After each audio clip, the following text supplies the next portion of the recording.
오늘 말씀의 제목은 한번 따라 하실까요? 성령과 비둘기, 성령과 비둘기, 이런 제목으로 말씀 은혜를 나누기를 원합니다. 사실 성령을 한마디로 어떻게 정의하겠습니까? 성령은 다양한 모습으로 우리 가운데 역사하시는데, 성령의 역사하시는 모습은 보혜사, 그죠? 보혜사, 보호하고 은혜로 돌보아 주시고 가르쳐 주시는 파라클레토스, 성령의 세 가지 사역, 보호하시고 은혜로 돌보아 주시고 뭐 하신다? 가르쳐 주신다는 거죠. 그러면 성령은 어떤 모습으로 우리 가운데 역사하시는가? 바람같이, 불같이, 생수같이, 대표적으로 그래서 기도할 때 성령님 인정합니다, 환영합니다, 모셔드립니다. 이 시간에 우리 모두에게 바람같이, 불같이, 생수같이 역사하여 주시옵소서. 그런데 성령의 상징은 이것 외에도 꽤 많이 있거든요. 그 중에 하나가 오늘 비둘기 같은 성령입니다. 성경은 비둘기 같은 성령에 대해서 어떻게 말하는지 한번 찾아보겠습니다. 우리는 첫 번째로 비둘기는 기쁜 소식과 평안을 상징하더라.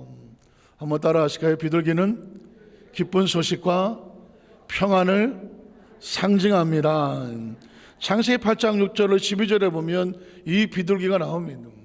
노아 홍수 때에 40일을 지나서 노아가 그 방주에 낸 창문을 열고 까마귀를 먼저 내보냈습니다. 까마귀를 내놓음에 까마귀가 물이 땅에 마르기까지 날아다녔지만, 왕래를 많이 했지만, 그 다음 절에 보면 닿을 데가 없으니까 다시 돌아올 수밖에 없는 거거든요. 그래서 어떻게 합니까? 이번에는 비둘기를 내어놓았죠. 비둘기를 내어놓았더니 지면에 물이 들었는지를 알고자 하며 온 지면에 물이 있으므로 비둘기가 발붙일 곳을 찾지 못하고 방주로 다시 돌아와서 그에게 노아에게로 왔습니다. 빈손으로 왔으니, 그냥 왔으니, 아이고 아직도 뭐가 마르지 않았구나, 물이 마르지 않았구나.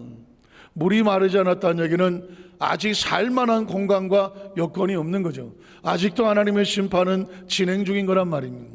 그래서 그 다음 절에 보면 그가 손을 내밀어 방주 안에 자기에게로 받아들이고 또 7일을 기다렸다가 다시 비둘기를 방주에서 내어놓음에 저녁 때 비둘기가 그에게로 돌아왔는데 그 입에 뭐를 물었더라? 감람나무 새 잎사귀가 있었더라. 이야기는 뭘까요? 물이 빠져서 이제 나무의 모습이 드러나고, 그래서 그 잎사귀나 가지를 물고 왔다라는 것입니다. 혹시 아십니까? 가끔씩 제가 사진을 좀 못 구했는데요, 비둘기를 평화의 상징이라고 이렇게 그림을 그릴 때 비둘기가 항상 입에 뭘 물고 있습니까? 감람나무 잎사귀를 물고 있습니다. 감람나무 잎사귀가 없으니까 이거는 좀 물고 있으니, 왜 비둘기가 뭐 잎사귀를 물고 있나? 그건 어디서 왔냐면 창세기에서 온 겁니다. 전 세계에서 비둘기를 평화의 상징이라고 말하는데 그 평화의 상징의 근거가 뭐냐? 어디서 왔다? 창세기에서 온 겁니다. 그래서 그 비둘기를 항상 뭘 물었더라? 감람나무 잎사귀를 물었다는. 비둘기가 중요한 게 아닙니다. 비둘기가 감람나무 잎사귀를 물고 옴으로 인해 이제 물이 빠지고 살만한 공간이 열려서 하나님의 진노가 서나가고 새로운 평화가 임하게 되었구나. 그래서 비둘기를 무슨 상징이라고 말한다? 평화의 상징이라고 말하는 것이죠. 그 다음 절에 보면 그래서 이는 노아가 땅에 물이 줄어든지를 알았다는 것이죠. 비둘기 때문에 알게 되는 것이고 큰 좋은 소식이죠. 그 다음 절 12절에 보니까 또 7일을 기다려서 비둘기를 내어놓았더니 다시는 비둘기가 그애로 돌아오지 아니하더라. 이 이야기는 뭐예요? 땅의 물이 완전히 말라서 비둘기가 자기 살만한 곳으로 날아갔다는 것이죠. 이게 이제 그들에게 주는 평화의 소식이죠. 하나님의 진노는 끝이 나고 하나님은 새로운 땅, 새로운 공간을 만들어 주셨다는 것입니다. 그 비둘기로 인하여 하나님이 주시는 평화와 은총의 상징, 이 말씀이 바로 우리에게 오순절날 성령이 우리 가운데 오시는 목적은 뭐냐? 하나님의 진노가 사라지고 약속대로 하나님이 주시는 평안, 이게 뭐다? 비둘기를 상징하는 것입니다. 그 비둘기가 바로 성령이죠. 혹시 아십니까 여러분? 창세기 6장에 보니까 하나님께서 홍수 심판을 하시기 전에 하나님이 마음이 아팠습니다.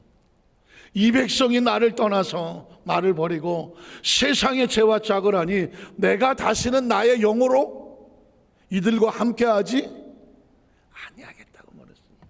하나님의 영이 다시는 함께하지 않는다. 어제도 말씀을 드렸고 그제도 말씀드렸지만 생명은 뭐가 들어가야 생명이다? 생기가 들어가야 되거든. 생명에 생기가 빠지면 흙덩어리 전락하는 겁니다. 그런데 하나님께서 사실 내가 사람들에게 하나님의 영으로 함께하지 않겠다는 얘기는 하나님의 생명을 거두고 흙덩어리로 전락시키겠다는 것입니다. 무서운 이야기죠. 우리는 성령 충만을 받지 못하는 것을 두려워해야 합니다. 왜냐하면 생기가 없으면 죽은 자와 같거든요. 내가 다시는 내가 하나님의 영을, 내 영을 이들에게 함께하지 않겠다 그랬는데 그 심판이 어디서 풀어집니까? 요엘서에 보니까 내가 말세에 남종과 여종에게 내 영을 부어주리니, 말세의 모든 만민에게, 남종과 여종에게 내 영을 부어주겠다. 이 이야기는 하나님의 심판이 끝나고 하나님의 영이 함께 임재함으로 인하여 동역하고 동행하는 길이 벌어진 거예요. 그리고 그 약속을 예수님께서 승천하실 말씀을 하셨고 오순절날 성령 강림은 약속이 이루어지는 것입니다. 한번 따라 하실까요? 오순절 성령 강림은 하나님의 성령 약속의 성취다. 그래서 의미가 있는 겁니다. 성령 충만은요, 받아도 좋고 안 받아도 좋은 게 절대 아니라고 말했습니다. 살려면 성령 충만 받아라. 살려면 성령 충만 받아라. 흙으로 살려면 성령이 필요 없다. 영으로 살려면 성령 충만 받아라. 내 영을 부어주시겠다는 약속을 믿는다면 성령을 대망해라. 하나님은 성령을 대망하는 자에게 약속대로 임하여 주신다는 겁니다. 두 번째로 이 비둘기 같은 성령은 하나님의 임재를 상징합니다. 비둘기는 성령의 임재를 상징하더라. 오늘 성경 마태복음 13장 13절로 14절에 보니까 이때 예수께서 이제 공생의 사역을 하시기 위한 겁니다. 갈릴리로부터 요단강에 이르러 요한에게 침례를 받으려 하시니 요한이 말려 이르되 내가 주님에게 침례를 받아야 될 텐데 어떻게 주님 당신이 내게로 오십니까? 요한은 알았거든요. 요한은 알았습니다. 주의 길을 예비하는 자, 6개월 먼저 태어나서 광야에 목 외치는 소리, 회개하라 천국이 다가왔다. 예수님께서 그 앞길을 할 것을 예비하는 예비자에 불과했습니다. 그런데 예수님이 침례를 해달라고 하니까 순서가 뒤바뀌었다는 거죠. 그래서 왜 내게로 오십니까? 아마 이게 맞는 이야기죠. 그랬더니 그 다음 절에 보니까 예수께서 대답하여 이르시되 이제 허락하라. 우리가 이와 같이 하여 모든 의를 이루는 것이 합당하니라. 사실은 성경에 누구도 이 구절을 해석하기가 쉽지 않을 겁니다. 예수님이 요한에게 침례를 베풀어도 시원치 않을 판에 예수님이 요한에게 침례를 받는다? 이건 사실상 있을 수 없는 거거든요. 그런데 예수님께서 이렇게 해라. 이게 하나님의 의를 이루는 거다. 도대체 이게 무슨 말일까? 뒤집어 생각해 본다면 구약의 마지막 선지자가 세례 요한이거든요. 세례 요한으로 구약은 끝나는 겁니다. 왜냐하면 그 세례 요한이 마지막 끝나고 예수님의 사역이 시작되거든요. 그러니까 어쩌면 예수님은 새로운 신학의 사역을 위해서 마지막 선지자 세례 요한에게 요한의 마지막 사역의 마무리를 바로 새롭게 시작하는 예수님의 사역에 침례를 부어줌으로 자연스럽게 연결되는 모습을 예수님께서 원하셨을지도 모른다. 왜? 예수님이 그렇다고 말씀하지는 않으셨기 때문입니다. 어쨌든 간에 예수님은 세례 요한에게 침례 받으시기를 원하셨고 요한은 예수님의 말씀에 따라 허락을 합니다. 드디어 예수님이 침례를 받는 장면이 나오죠. 자, 그 다음 절에 보면 예수께서 침례를 받으시고 물에서 올라오실 새에 하늘이 열리고 하나님의 무엇이 내려옵니까? 성령이라는 단어가 여기서 나옵니다. 하나님의 성령이 하늘에서부터 누구에게로? 예수님에게로 무엇과 같이? 비둘기와 같이 내려서 예수님의 머리 위에 임하심을 보더라는. 여기서 성령을 무엇으로 표시합니까? 비둘기라고 말씀하는 것입니다. 그래서 여러분 예수님이 침례를 받으려고 할 때 보통 성화에 보면 비둘기가 위에서 내려지는, 사실 성령은 보이지 않습니다. 하나님의 영혼이 보이지 않잖아요. 그런데 이 성령이 어떤 모습일까를 사람들에게 보여주고 싶어 하는 게 하나님의 의도인 것 같아요.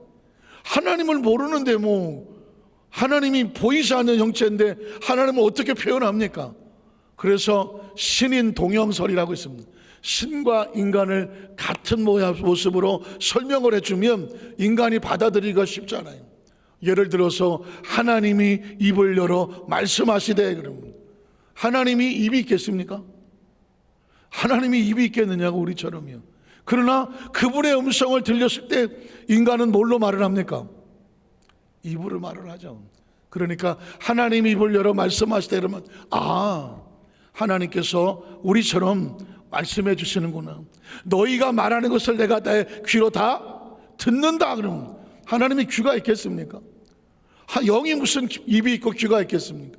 그런데 그 인간의 영을 해석하지 못하니까 하나님께서 우리 하나님의 형상을 인간의 모양으로 신인 동형으로, 마치 하나님의 손이 있는 것처럼 야훼의 손이 너를 붙잡아 주, 마찬가지인 거니.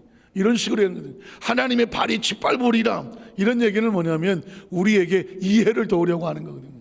하나님의 영이, 성령이 하늘에서부터 내려오는데 안 보이는데 근데 어떻게 임하더라?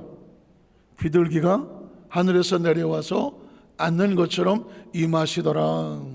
성령님을 비둘기로 비유하고 있는 것이죠.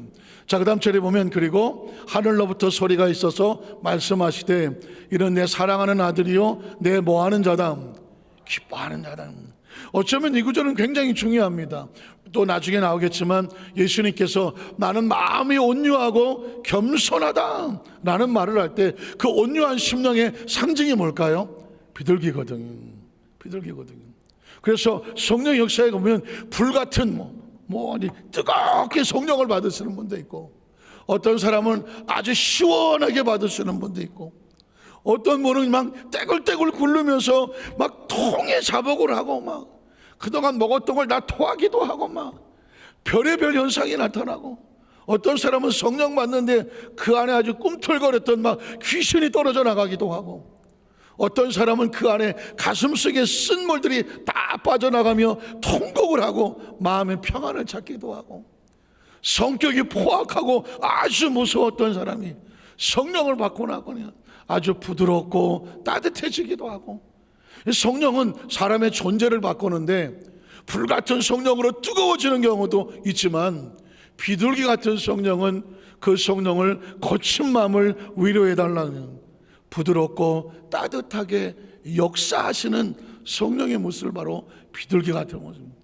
내가 옛날에 한성질 했는데 성령 받고 부드러졌다. 전미경 목사님 여기 긁었어요. 옛날에 한성격 했습니까? 한성격 했답니다. 그러니까 이게 나도 모르게 손 들라 그러다가 차마 들지 못하고 이런 거지 지금은.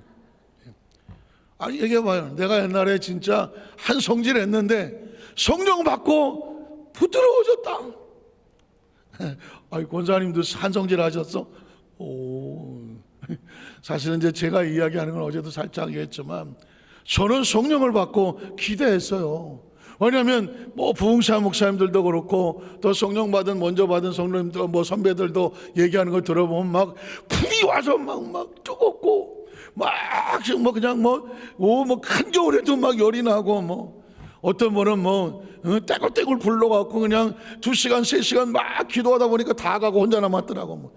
이런 분들도 계셔서 성령 세례 받는 모습이 다양하거든요. 근데 저는 제 기도 원골에서 금식하며 이제 성령을 받는데 한 말씀을 드렸지만, 저는 무슨 불덩어리가 와서 치고 이런 그 성령이 아니라 갑자기 주위가 모닥불을 피워놓은 것처럼 아주 따뜻했어요. 그 1월 달에 기도원 그 굴이 얼마나 춥습니까? 뒤집어 써도 사실 추운 거거든요. 근데 갑자기 제가 체험한 거예요. 분위기가 따뜻해지기 시작을 하고 뭔가 은은한 모닥불을 핀 것 같고, 그러면서 주위가 밝아지고 마음속에 하나님이 주시는 평안함이 있더라고. 마음에 사실 많이 불안했거든요. 많이 초조하고 많이 쫓기고 과연 어떻게 될 것인가 늘 마음속에 그 두근두근함이 없지 않았거든요. 그러면서도 늘 성격은 급하고 제가 굉장히 다혈질이에요. 그리고 막 정의의 사도 뭐 이런 거 좋아하고, 막 다른 사람이 말을 못하면 대신 나가서 막 얘기를 해주고 뭐 이런 성격이거든요. 참지를 못하고 오죽하면 저희 어머니께서 남권사님께서 아니 저녁에 들어와서 이제 눕기만 하면 말이야, 기도합시다 붙잡고 그냥 기도를 난 자야 되는데 막 얼굴에 대고 방언으로 그냥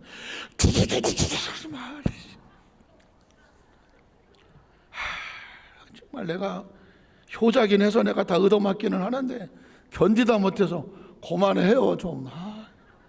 아니 이거 참아주는 것도 한도가 있는 거지. 매일 저녁 붙잡고 이러시면 아무리 무슨 높고 높은 하늘이라 내가 알겠다고 어머니 마음을. 아니 그런데 왜 나만 갖고 그러냐고. 내 동생들도 있는데 나만 붙잡고 앉아서 주여 그러면 침을 튀기지 마시던가. 참다가 못해갖고 말이야. 그만해 이제. 그러면 주여 혈기를 뽑아주시고. 나 진짜 졸지에 혈기가 져갖거든요. 아니 입장 바꿔 생각해 보세요. 열이 안 나게 생겼냐고. 지금 나 피곤해라 집 일찍 나가야 되는데 붙잡고 뭐 안수를 하신다고 하시면서 얼굴에 대고 방언으로 막 갖다 대봐요. 그래서 그러면 제가 아주 그만해요. 그러면은 주기도문으로 맞히시면 되잖아. 거기다 대고 혈기귀신아 빠져나가는데 나 진짜 내 정말 없던 혈기도 생겨. 없던 혈기도 밤이 무서워. 아주 집에 들어가기가 무서워. 자냐? 네, 주여. 진짜. 예전에 가정예배 드리면요 참 우리 어머니 어디서 복음성가를 들고 오셨는데 한 20절 있어. 20절 저것도 없어. 뭐 악보도 없는 거 내 주를 가까이 있는데 그걸로 끝나야 되는데 한 20개 돼. 가사도 다 못 외워. 이거 언제 끝나 이거. 20절을 불러 이거를 가정예배에. 그럼 밑에 동생 두 놈은 그냥 졸아. 근데 나까지 졸면 얼마나 실망하겠어. 언제 끝나나 하면은. 지금 생각해보니까 어려서부터 우리 집은 집이 아니었어. 기도원이었어. 내가 보니까 어쨌든 그랬었는데 성령을 받고 나니까 하나님이 그 성령으로 부어주니까 어느 날 성령을 받고 난 이후에 제가 깜짝 놀라는 거는 6개월 동안 화를 안 났어요. 사실은 군대에서 지휘관을 하면요 참 조심스러운 얘기지만 밑에 당번들이 있잖아요. 물도 안 갖다 먹습니다. 딱 밥 갖다 놓으면 물 딱 갖다 놓으면 딱 먹고 그리고 먹고 딱 이러면 끝이에요. 그러면 물이 좀 모자라면 물 그러면 당번이 딱 갖다 놓는단 말입니다. 그러니까 이게 익숙하거든요. 모든 걸 당번이 2명 3명이 붙어서 다 해준단 말이죠. 그러니까 머릿속에 생각만 하면 다 되는 거지 그리고 그 정도 되면 예전에 어렸을 받아치고 이것 없어. 이제는 인상만 쓰면 끝이야. 야, 이게 다거든. 그러니 굳이 이럴 필요도 없고 그냥 인상만 더럽게 쓰면 끝이었어. 그런데 성령을 받고 나니까 나도 몰라 6개월 동안 하나님께서 완전히 그냥 무슨 온유한 비둘기를 만들어 나갔고, 어느 날 제 여동생이 있는데 야, 물 좀 하나 갖다 주라. 오빠가 갖다 먹어. 물 좀 가져오라고. 그때 제가 깜짝 놀랐습니다. 물 좀 가져오라가 6개월 만에 처음 한 얘기예요. 6개월 동안은 화나 짜증이나 아무것도 없었어. 그때 6개월 만에 물 좀 달라고 약간 짜증 섞인 말 한마디를 딱 던진 게 이 감정이 뭐지? 6개월 만에 처음 제가 짜증이란 단어를, 짜증스러운 표현을 처음 줬어. 그때 제가 깜짝 놀라서 성령을 체험하고 난다는 게 내 본질적인 성격 자체가 완전히 없어졌어. 그리고 이제부터는 네가 성령을 받았으니, 성령의 체험을 경험했으니, 이제 네가 스스로 내 마음속에 그런 부정적인 생각, 감정적인 생각이 들어올 때 이거 아니구나 판단해가며 기도하고 무장해서 이게는 스스로 이겨내라. 스스로 이겨내라. 처음엔 어린아이같이 막아주시더니 그 다음에는 하나님께서 훈련을 시켜서 나가시더라고요. 제가 이 말씀을 드린 이유는 딴 게 아닙니다. 성령은 때로 불과 같이 역사하시지만 때로는 부드럽고 따뜻하게 온유한 마음으로, 오죽하면 모세가 그렇지 않습니까? 모세가 한 성격하는 사람이거든요. 광야에서 이스라엘 백성 끌고 가다가 돌판을 십계를 받아갖고 와갖고 막 이걸 계명을 가지고 이 백성을 살려야 되겠다고 시내에서 막 내려왔더니 밑에서 뭐 하고 있어요? 우상 금송아지를 놓고 거기다 대고 하나님이 사라지고 금송아지가 우리를 인도했다고 하고 있잖아요. 그때 뭐 합니까? 모세가 그 어렵게 붙던 돌판을 집어 던지지 않습니까? 집어던지. 도저히 못 참겠던 거거든요. 아주 성격이 펄펄하게 살아있는 것 같거든요. 그런데도 하나님은 모세를 뭐라고 말합니까? 모세의 온유함이 지면의 모든 사람들보다 승하다라는 말을 씁니다. 그 얘기는 뭐냐면 아직 저 사람 안 죽은 것 같은데 옛날 성격에 비하면 많이 변한 거다. 내 얘기다. 제가요 참 많이 변한 거예요. 안 믿어지세요? 믿어주세요. 이 사람 보통 사람입니다. 오늘 혹시라도 내 옛 모습이 이런 모습이었는데 하나님의 성령이 나를 이렇게 만들어 갔군. 아직 덜 죽었는지 모르지만 하나님은 예전의 모습에 비하면 참 많이 죽었구나. 참 많이 죽었구나. 모세에게 말씀하는 거거든요. 모세, 오늘 저와 여러분에도 성령 충만한 우리 가운데 온유함을 줍니다. 그래서 예수님께서 성령의 충만한 은혜를 받으시고 말씀하시는 게 나는 마음이 온유하다라는 표현을 거기서 쓰시죠. 마태복음 11장 25절로 30절에 보니까 그때 예수께서 대답하여 이르시되 천지의 주제이신 아버지여 이것을 지혜롭고 슬긴 자들에게는 숨기시고 어린아이들에게는 나타내심을 감사하나이다. 옳소이다. 이렇게 된 것이 아버지의 뜻입니다. 내 아버지께서 모든 것을 내게 주셨으니 아버지에는 아들을 아는 자가 없고 아들과 또 아들의 소원대로 계시를 받는 자 외에는 아버지를 아는 자가 없느니라. 수고하고 무거운 짐진 자들아 다 내게로 오라. 내가 너희를 쉬게 하리라. 나는 마음이 온유하고 겸손하니 나의 멍에를 메고 내게 배우라. 무슨 멍에입니까? 온유함도 멍에요, 겸손함도 멍에입니다. 예수 그리스도와 같은 명예를 맨다면 우리 어디서 완전케 모든 성도들도 온유하고 겸손하라는, 그리해서 너희 마음에 무엇을 얻어라? 쉼을 얻을 것이다. 예수님은 성령님과 함께 이 온유함으로 동행하셨지만 역사는 강하셨습니다.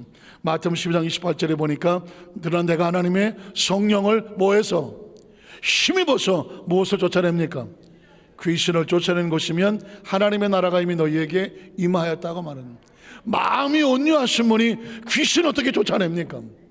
온유함은 하나님의 성품이지만 귀신을 쫓아내는 것은 능력이란 말입니다. 말씀을 정리하기를 원합니다. 우리 마음속은 비둘기 같은 성령으로 따뜻하고 부드럽고 영적인 능력으로는 귀신을 쫓아낼 수 있는 능력을 가져서 안으로는 따뜻하지만 밖으로는 타협하지 아니하고 영적 전쟁에 승리하고 나가신 우리 어두스 완전케 성령 되시기를 주님의 이름으로 축원합니다. 기도하겠습니다. 하나님 아버지 감사합니다.